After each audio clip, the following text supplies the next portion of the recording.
예전에 이런 이야기가 하나 있습니다. 어떤 남자가 한 여자를 사랑하게 되었습니다. 그렇게 멀리 떨어진 곳에 있지는 않았지만 내가 이 여자를 어떻게 사랑하는지 표현하리라 생각을 하고 매일 전보를 쳤습니다.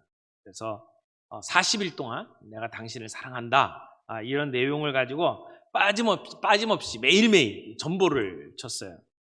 그래서 그 사랑한다는 그 메시지를 받은 여자가 드디어 40일 만에 결혼을 결심하게 되었습니다.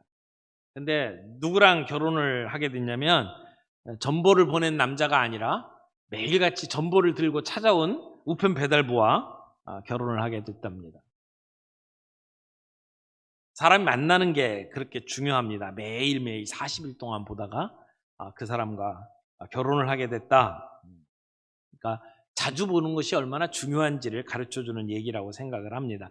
우리가 좋아하는 사람들을 이렇게 공통적으로 보게 되면 자주 만나는 사람들입니다. 그러니까 관계와 시간은 비례한다, 그렇게 얘기하죠. 또 영어 그 속담 중에도 out of sight, out of mind 이런 얘기를 해요. 보지 못하면 마음이 멀어진다, 이런 얘기를 하죠. 자주 안 만나는데 관계가 깊어지는 경우 그렇게 많지 않습니다. 직접 얼굴을 대하고 만날 때 친해지고 관계가 깊어지죠. 신앙도 마찬가지라고 생각을 합니다. 우리가 매일같이 큐티를 강조하는 것이 주님과의 매일 동행하는 삶을 위해서 그만큼 중요하다라고 이야기를 하는 것이고, 일주일에 주일 예배, 또 우리가 3일 예배라고 하는 수요 예배, 그리고 순모임을 강조하는 것도 그런 이유 때문이라고 봅니다. 의사들이 그런 얘기하죠. 운동을 해야 되는데 적어도 일주일에 3번 이상은 운동을 해야 내 몸이 기억을 한다. 그러니까 생각해 보세요. 그러니까 주일, 3일 예배, 그리고 금요일, 이런 정도로 이렇게 시간들을 두고 우리가 예배를 드리고 하나님 말씀 듣고 또 우리 성도들과의 교제를 나누고, 이런 그 패턴들이 우리로 하여금 더 깊은 관계로 만들어주고 더 하나님 앞에 나아가도록 만드는 중요한 그 습관들이다라고 말할 수가 있습니다. 이제 코로나19 바이러스 사태로 인해서 우리가 이런 것들을 많이 잃어버렸어요. 이런 그 규칙들이 많이 무너져 버렸습니다. 이제 우리가 이 바이러스 사태로 있었던 모든 것들을 이제 다시 원상 회복시키는 일이 굉장히 좀 쉽지 않은 우리의 숙제가 되어 가는데, 우리의 마음을 좀 더 집중해서 하나님 앞에 나아가고 하나님께 예배드리는 이런 공예배가 다시 회복되는 역사가 있기를 바랍니다. 우리 노아의 삶이 하나님과 동행하는 삶이라고 그랬잖아요. 아마도 노아는 그런 면에 있어서 함께 예배드리고 함께 말씀 앞에 서는 일들을 계속했을 거라고 생각을 합니다. 이렇게 하나님과 동행하는 자에게 하나님은 은혜를 베푸십니다. 은혜의 하나님이 우리와 함께 하시기 때문에 우리가 하나님과 동행하게 되기도 하지만, 하나님과 동행하기를 애쓰는 그러한 노아에게 하나님은 그의 사랑을 표현해 주십니다. 그의 은혜를 드러내 보여주십니다. 오늘 본문의 이야기 속에서 하나님께서 어떻게 하나님의 은혜를 표현하셨는지, 베풀어 주셨는지, 그 은혜의 방편을 3가지로 좀 살펴보기를 원합니다. 첫 번째는 다가올 심판을 미리 경고해 주시는 하나님의 모습을 보게 됩니다. 오늘 말씀 13절에 보면 하나님이 노아에게 이르시되 모든 혈육 있는 자의 포악함이 땅에 가득함으로 그 끝날이 내 앞에 이르렀으니 내가 그들을 땅과 함께 멸하리라, 이렇게 말씀을 하십니다. 이것은 하나님께서 노아에게 미리 알려주신 겁니다. 하나님이 어떻게 이 사실을 알려주셨을까요? 이 창세기에 하나님께서 아담과 말씀하신 내용을 본다든지, 또 신약시대에 예수님께서 세례를 받으실 때에 하늘에서 하나님의 음성이 실제로 들리는 것으로 나타난 것을 보게 되면, 오늘 하나님이 노아에게 이르시되 할 때의 이 말씀은 직접 하나님께서 음성으로 노아에게 들려주시지 않았을까, 이렇게 생각이 듭니다. 근데 어떤 말씀을 해주시는 겁니까? 심판이 임했다는 겁니다. 하나님은 인간을 위해서 기다리시는 하나님이에요. 사랑으로 참아주시는 하나님이에요. 그래서 무드셀라가 태어날 때 심판을 이야기하신 하나님은 1000년을 참아주셨습니다. 또 노아에게 심판을 이야기하시면서 그들의 기간이 120년이 되리라 말씀하시는 그 기간 동안 하나님은 참아주셨습니다. 하지만 하나님은 무작정 기다리시는 분은 아닙니다. 하나님이 정하신 끝이 있습니다. 그 끝이 이르기 전에 회개해야 합니다. 오늘 말씀에 그 끝날이 내 앞에 이르렀으니 은혜의 기간이 끝났다고 이야기를 하는 겁니다. 하나님께서는 부패한 자들을 이 땅과 함께 멸하시기로 작정하셨습니다. 왜요? 이 땅이 부패하고 포악함이 가득했기 때문에.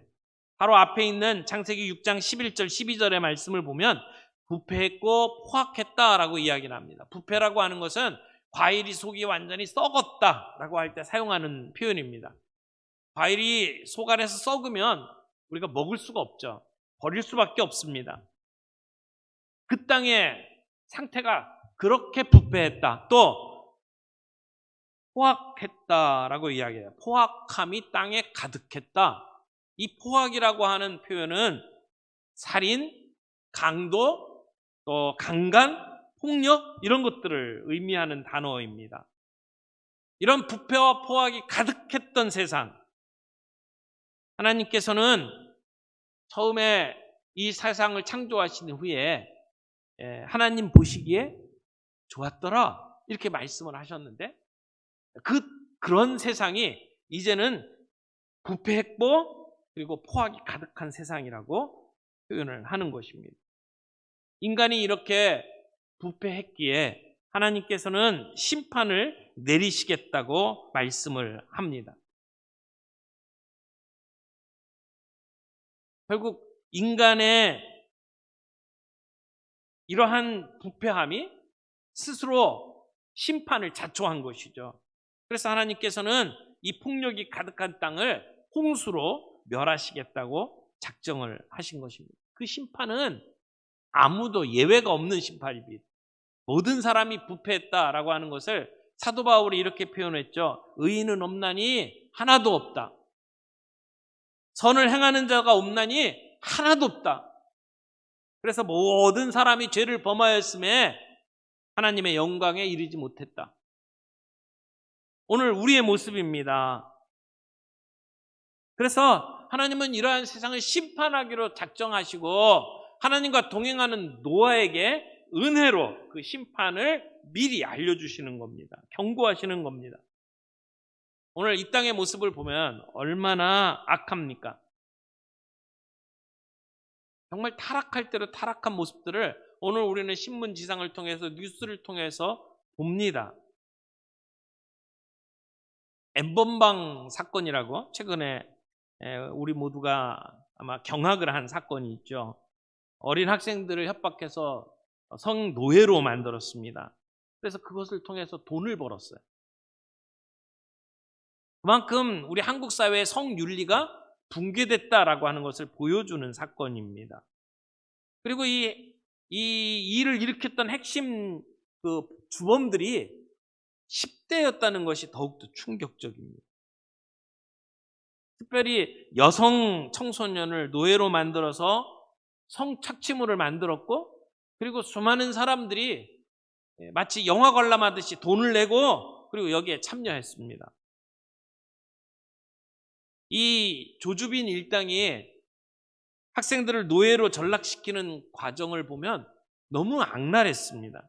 가족, 학교, 친구 이런 모든 신상들을 전방위적으로 다 가지고 협박을 했어요. 그래서 꼼짝달싹 못하는 노예로 만들어버렸습니다. 끊임없이 메시지를 보내고 쉴 틈 없이 압박을 했고 그래서 자기도 모르는 사이에 이 모든 일들이 이루어지고 노예가 돼버렸습니다. 오직 돈을 벌겠다고 하는 이유 때문에. 여러분, 이것은 하루 이틀 사이에 만들어진 일이 아닙니다. 오랫동안 고질화 되었던 것들이 지금 터진 겁니다. 우리의 일그러진 성문화가 만들어낸 범죄입니다. 우리의 민낯입니다.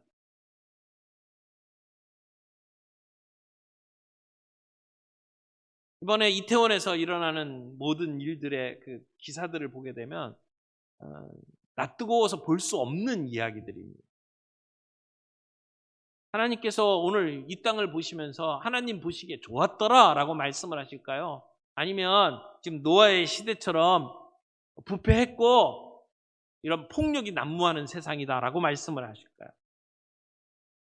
이 세상을 바라보시면서 하나님은 우리에게도 똑같은 말씀을 하실 거예요. 곧 망할 거다. 심판이 임할 거다. 이것은 아무에게나 주는 말씀이 아닙니다. 하나님과 동행했던 노아에게 주시는 하나님의 은혜의 방편입니다. 미리 알려주신 겁니다. 두 번째로 하나님께서는 방주를 만들라고 구체적으로 알려주셨습니다. 여러분, 심판이 온다라고 하는 것을 안다고 해도 그 심판에서 구원받을 수 있는 방법이 어떤 것인지를 알려주지 못한다면 그러면 경고는 아무런 의미가 없습니다. 하나님께서 심판의 메시지를 주시는 것은 하나님이 잔인하기 때문에 주시는 말씀이 아닙니다. 악하기 때문에 멸망하지만 나는 너희들은 멸망시키지 않겠다고 하는, 그래서 너희들로 하여금 피할 길을 알려주시겠다고 하는 자비로운 하나님의 외치심입니다.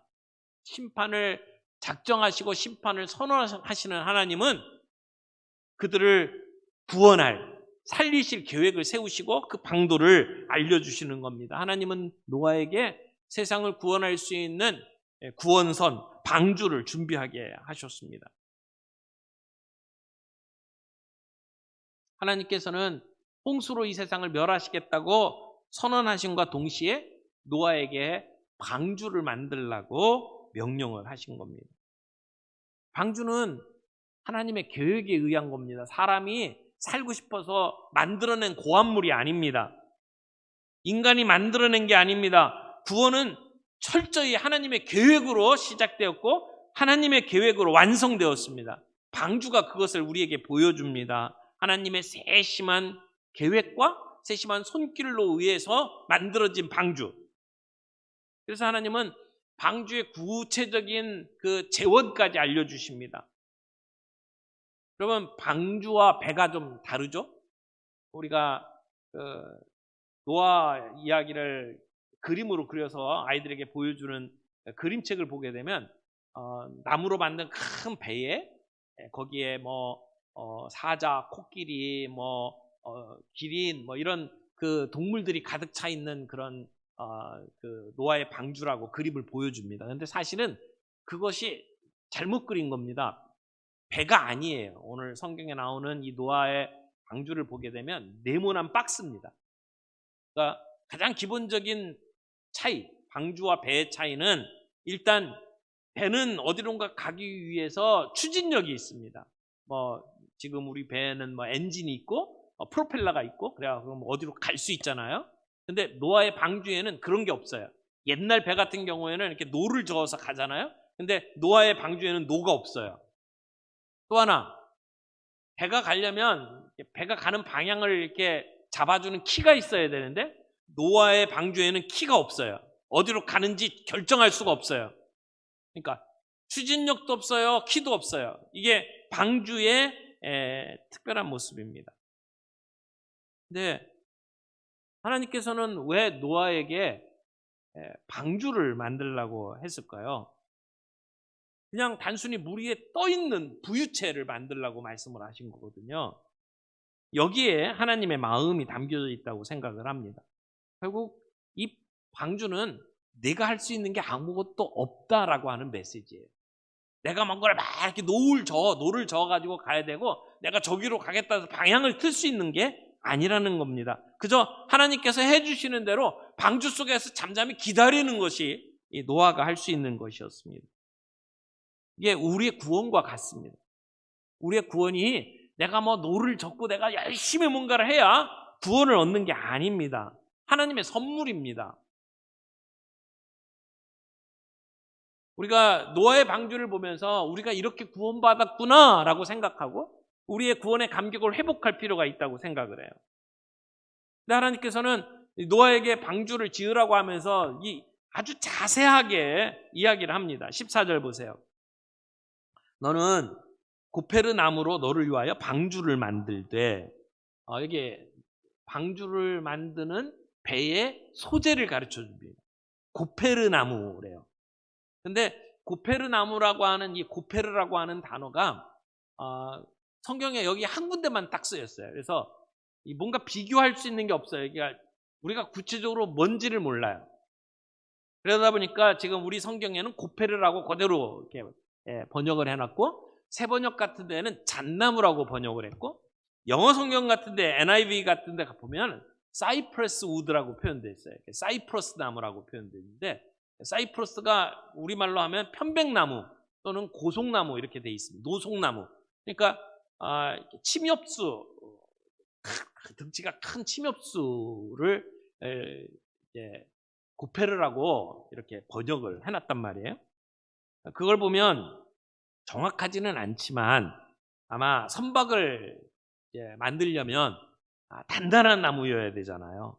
근데 예전에 역사를 보게 되면 알렉산더 대왕이 이 배를 건조할 때 이 사이프러스 나무로 건조를 했어요.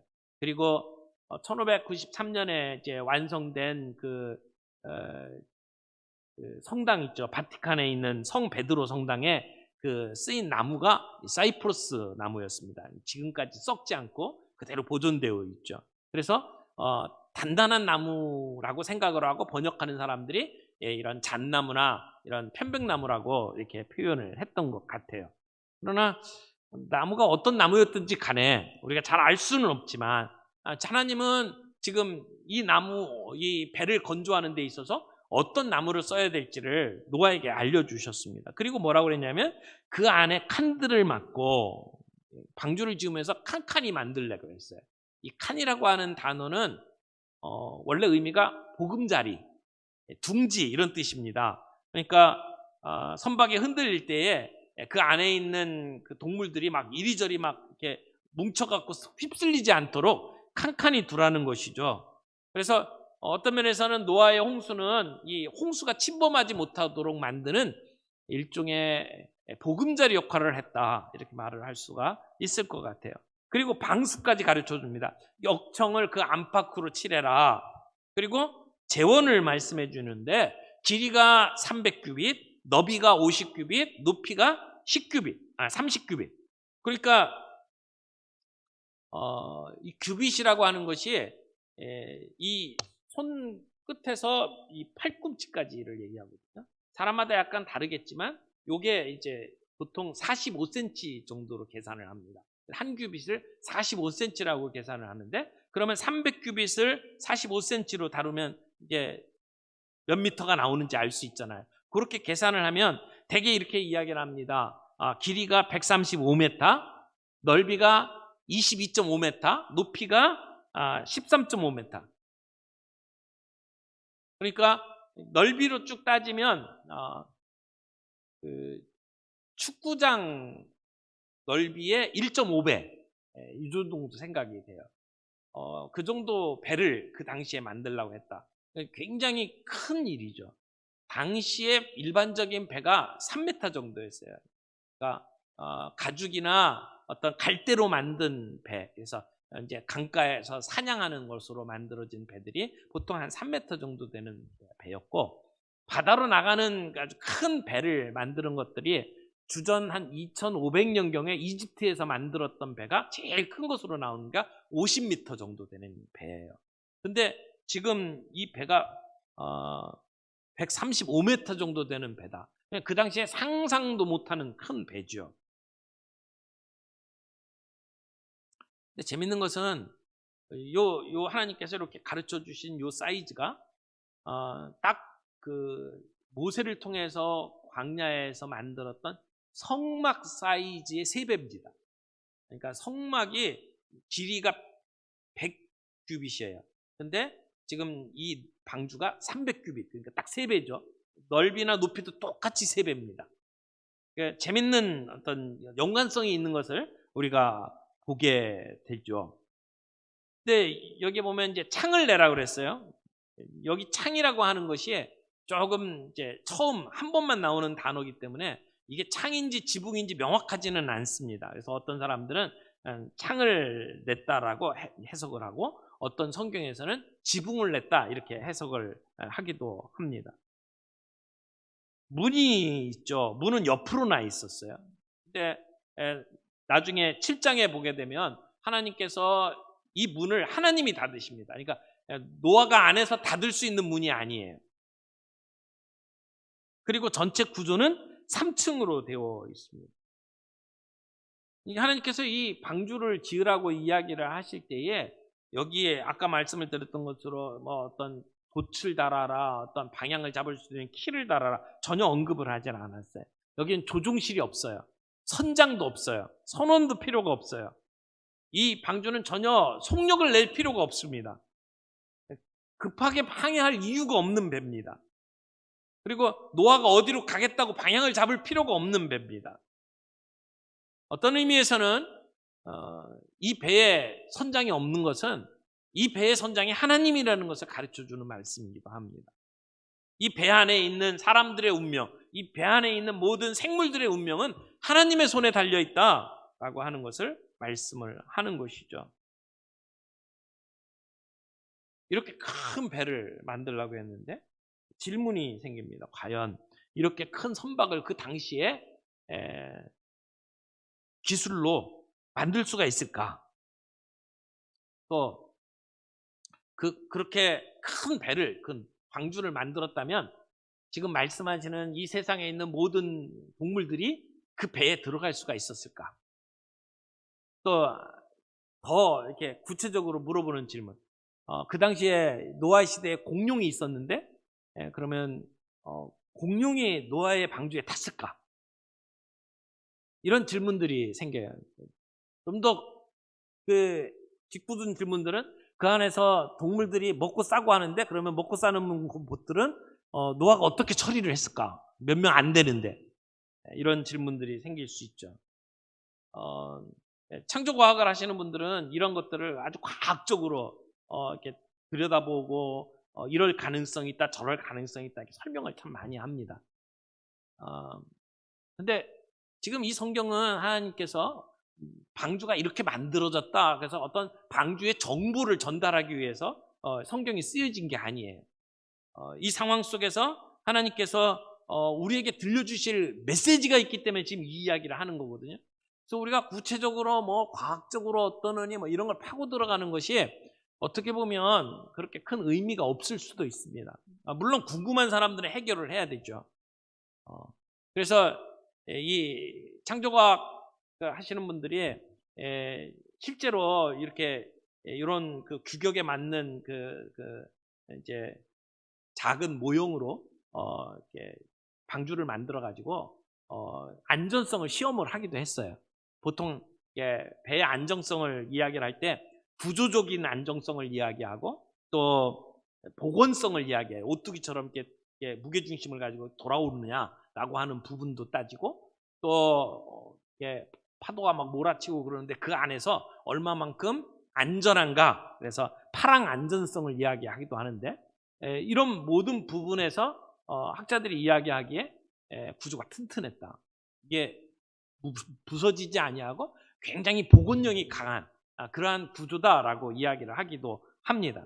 또 뭐 공룡이 탔냐 안 탔냐, 뭐 큰 공룡으로 태웠을 일은 없다. 하나님께서 어린 공룡, 새끼 공룡을 넣었을 것이다. 또 그 안에서 먹고 사는 문제에 대해서는 이 기간은 아주 특별한 기간, 하나님께서 이 세상을 구원하기 위해서 지금 이런 일들을 하셨다면 그 안에 들어간 동물들도 하나님께서 특별한 관리를 하셨을 것이다. 마치 동면에 들어간 곰처럼 그 안에 들어간 그 동물들이 뭐 그렇게 많이 먹고 뭐 싸고 이런 일은 없었을 것이다. 뭐 이렇게 다양한 해석들을 하기도 합니다. 분명한 것은 하나님께서 이런 방주를 구체적으로 설명하시고 짓도록 만드셨고 이것을 통해서 노아와 그의 가족들 모든 생물들을 살려내셨다는 것입니다.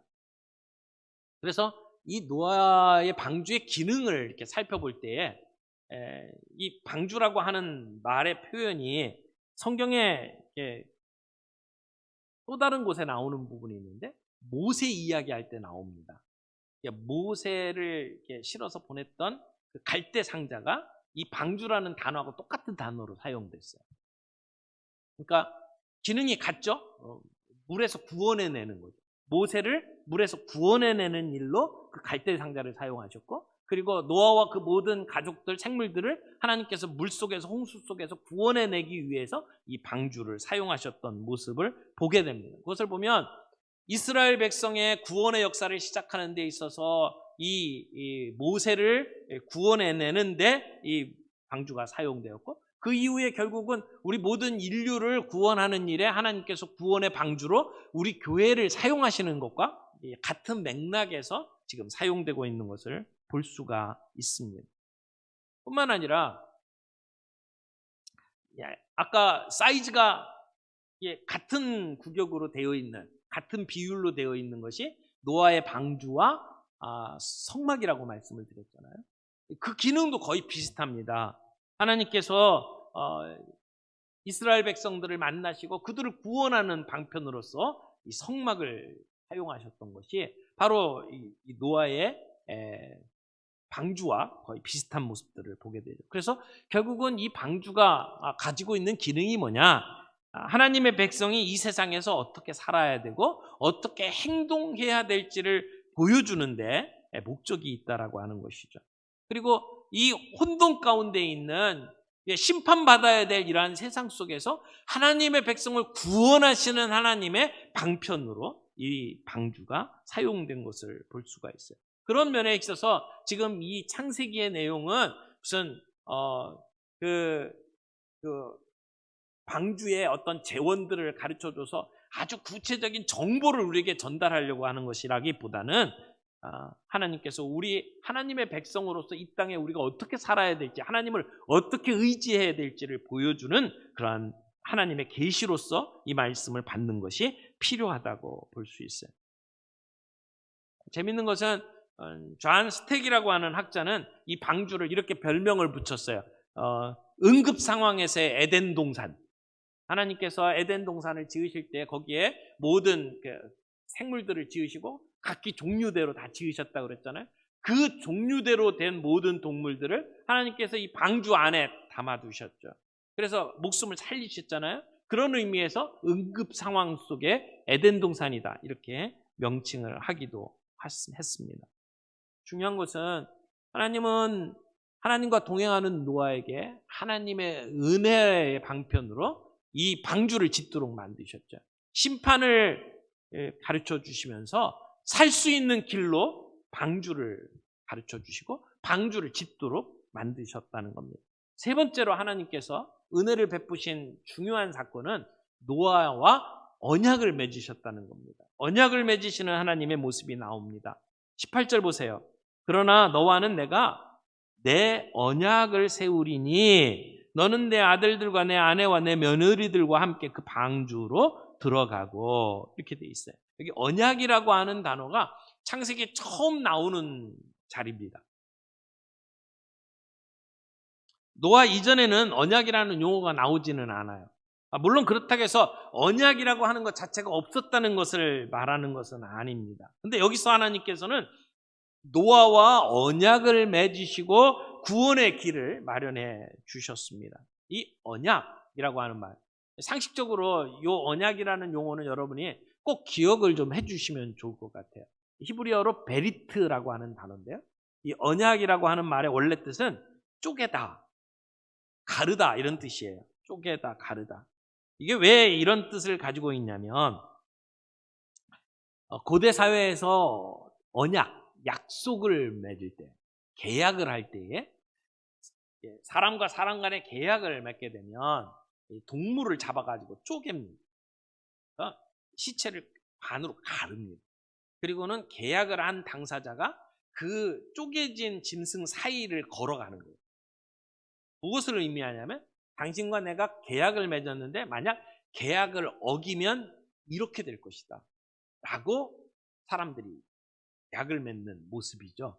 근데 성경에 나오는 하나님과 하나님의 백성과의 이 계약을 보게 되면, 언약이라고 표현하는 이 일을 보면, 이제 아브라함과의 관계에서 이런 일이 벌어지고 계속해서 여러 번 이런 언약의 관계들이 성경에 나오는데, 하나님께서 아브라함과 약속을 하시잖아요. 내가 너로 큰 민족을 이루게 하리라. 그래서 하늘의 별을 봐라, 바닷가의 모래를 봐라, 내가 이거보다 더 큰 민족으로 만들 것이다 라고 하는 약속을 맺으시면서 이 언약식을 체결하시는데, 하나님께서 이 쪼갠 짐승 사이로 하나님이 가셔요. 하나님.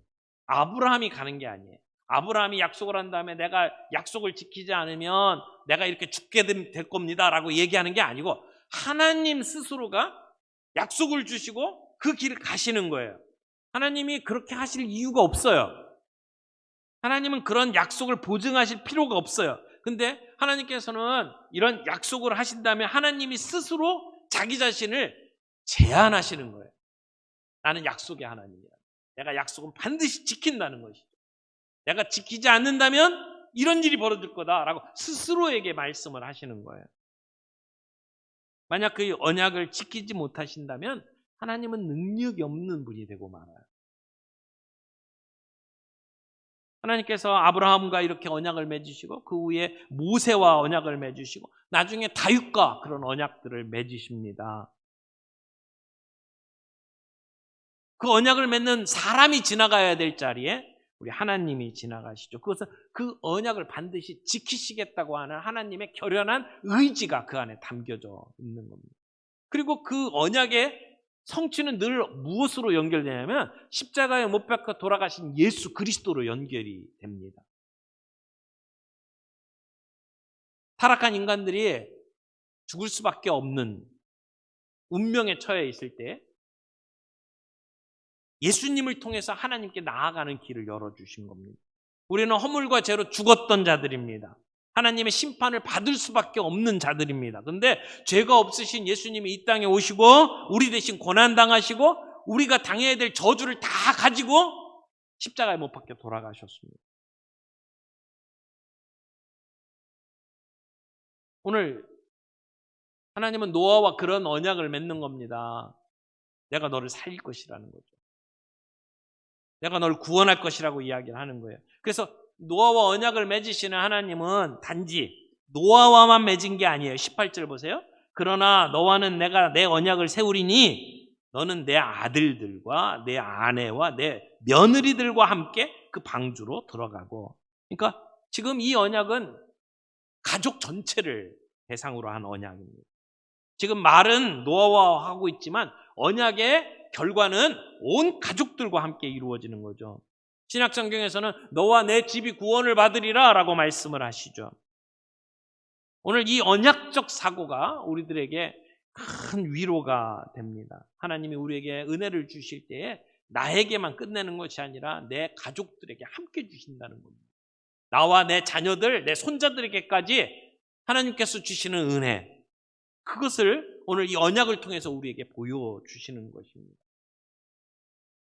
하나님은 그 언약이 단지 노아의 가족들만이 아니라 이 세상에 숨쉬고 살아가는 모든 생물들에게까지도 확장되도록 만드셨습니다. 그래서 짐승들을 암수 한 쌍씩 이렇게 데리고 오십니다.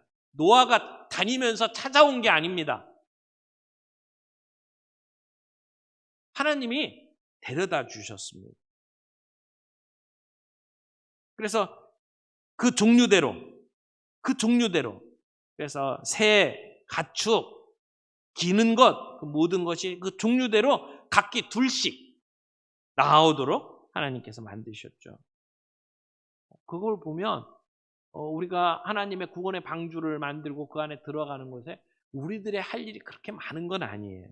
하나님이 모든 일을 하시는 것을 볼 수 있어요. 우리가 걱정할 필요가 없어요. 왜? 하나님이 언약을 세워주셨기 때문에. 그리고 세우신 그 언약을 하나님은 반드시 이루시는 하나님이라는 것입니다. 그리고 나서 하나님은 노아에게 두 가지 명령을 주십니다. 하나는 방주로 들어가라는 것이죠. 그래서 내 아들들, 내 아내, 내 며느리와 함께 방주로 들어가고, 그리고 19절에 보니까 생명을 보존하라고 말씀을 하십니다. 하나님은 홍수를 통해서 세상을 파괴한 게 아닙니다. 새로운 질서를 만들어 가시는 겁니다. 우리에게도 생명을 보존하게 만들어라 라고 명령을 하십니다. 창조하신 후에 땅에 편만하라, 번성하라 명령하신 하나님은 다시 생명을 보존하도록 노아에게 명령을 하십니다. 오늘 우리에게도 이 세상 속에 하나님의 백성으로 우리에게 주시는 명령이 있습니다. 문화명령입니다. 우리들에게도 해야 될 일이 있다는 겁니다. 이렇게 하나님께서 은혜로 심판을 예언하시고 그리고 방주로 구원받을 길을 보여주시고 그것도 세세하게 자세하게 알려주시고 그리고 언약을 맺어요. 이렇게 말씀하실 때에 노아는 어떻게 반응을 합니까? 22절 보세요. 22절 노아가 그와 같이 하여 하나님이 자기에게 명하신 대로 다 준행하였더라. 재밌는 것은 지금 이 노아의 홍수 사건에 노아가 한 말은 없어요. 노아의 말이 한마디도 안 나와요. 그냥 단순히 하나님께서 자기에게 명하신 대로 다 준행하였더라 이렇게 이야기를 하고 있죠. 여기서는 한 가지만이 중요한 거예요. 준행하는 거. 하나님이 말씀하신 대로 준행하는 거. 이것이 노아가 믿음대로 살았던 것을 보여줍니다. 노아는 그 명령대로 수행을 했어요. 여기에 많은 힘들이 들어갔을 거예요. 방주를 짓는 데 필요한 나무들을 잘랐을 거예요. 그리고 이를 건조시키고 그리고 배에 쓸 수 있도록 널판지로 만들고 그리고 그것들을 다 연결시키고 수많은 세월이 걸렸을 겁니다. 이런 놀라운 크기의 배를 만들 뿐만 아니라 또 거기에서 함께 들어가서 지낼 수 있는 먹을 것들을 준비해야 되고 그러려면 엄청난 돈들이 필요했겠죠.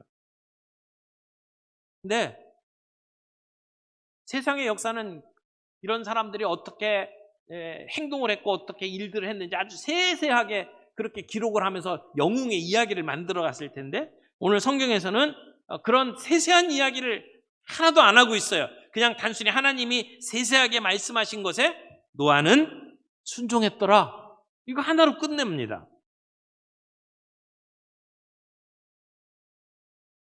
하나님이 말씀하신 후에 명령이 떨어지면 그 명령에 실행하는 것만 있어요. 그리고 그 실행에 대한 하나님의 축복이 그 뒤에 따라 나옵니다. 그러니까 노아가 하나님의 명령을 듣고 그저 단순히 산에 올라가서 방주만 지었다 이렇게 생각하면 안 돼요. 그런 이 방주를 짓고 이 모든 일들을 하기 위해서 일상생활을 해야만 했습니다. 그리고 노아의 중요한 특징 중에 하나는 그렇게 준비하는 가운데 세상 사람들에게 심판에 대해서 예언을 했다는 것입니다. 그래서 자기의 일상생활도 충실하게 하고 방주 짓는 일도 함께 하고 우리의 성도의 삶이 그런 거죠. 노아가 방주를 몇 년 동안 지었을까요? 흔히 노아가 방주 짓는 일은 120년 이렇게 얘기를 하긴 합니다. 그러나 창세기 6장 3절에 그들의 날이 120년이 되리라 라고 했던 것으로 우리들이 보통 120년 이렇게 얘기를 합니다만은 그러나 정확하게 따져보면 하나님께서 그런 심판에 대한 예언을 하시고 기다리는 것이 노아에게 있어서는 120년이라고 말할 수 있지만 그러나 오늘 본문에 보면